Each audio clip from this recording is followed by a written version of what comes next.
Hello to all you night owls out there listening. Tonight, I have a terrifying video for you about 3 of the most haunted ships in human history. Joining us is my friend Voldemort. Say hi, Voldy. Hi, night owls! I've never been on a boat, so I'm looking forward to this topic. Let's get into it. Number 1. The Flying Dutchman. The story usually goes something like this. An anxious captain paces the deck of his massive ship as it struggles against a storm, vowing to pass the Cape of Good Hope whatever the cost. A mysterious voice hears his oath and, as punishment for his recklessness to the crew, condemns him to sail the seas around the Cape for eternity, his glowing ship serving as a warning to other mariners of bad weather and the cost of hubris. First noted in the late 18th century, the legend of Flying Dutchman is the most famous story of a phantom vessel in European and American lore.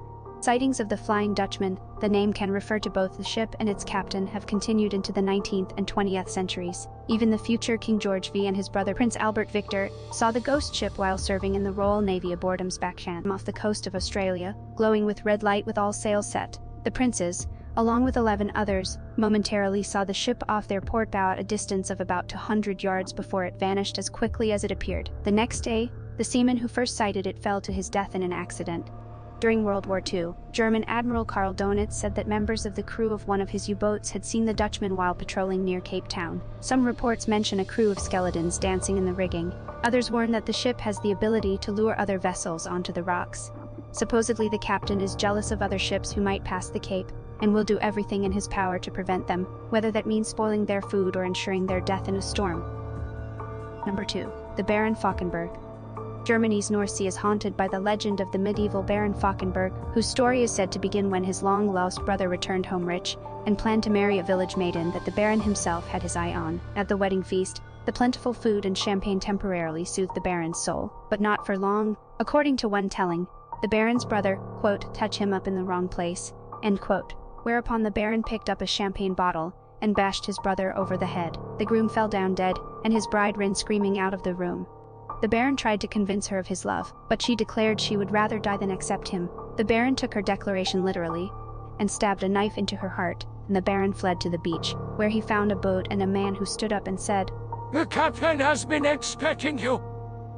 The Baron got into the boat, which took him to a gray ship, and he was never seen again. Those who have seen the Baron's vessel say it's always heading north, without helm or helmsman, and that the masthead flickers with a blue flame, illuminating the sight of the Baron on deck playing dice with the devil for control of his soul. Some historians say the story may be connected to a Norse saga in which a Viking sea captain stole a magic ring from the gods. As punishment, he was transformed into a living skeleton covered in fire and condemned to spend the rest of eternity affixed to the mast of a ghostly, black-hulled longship. Number 3. The Yellow Jack. Voldemort. Do you want to tell this one? I would love to! The centuries-old ghost ship tale concerns a vessel carrying gold and spice that was once preparing to leave the Indies. Before departing, the ship took on an unsavory character known only as Yellow Jack. Apparently, his reputation was so bad the ship was forbidden to enter any port she called upon, forcing the vessel to endlessly roam the seas.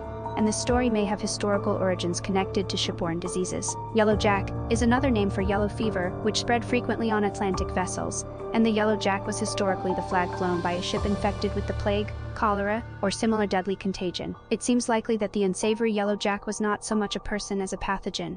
What a clever girl you are, Wednesday! Thanks, Voldy, and thanks for joining me for this episode of Wednesday's Crypt. Good night.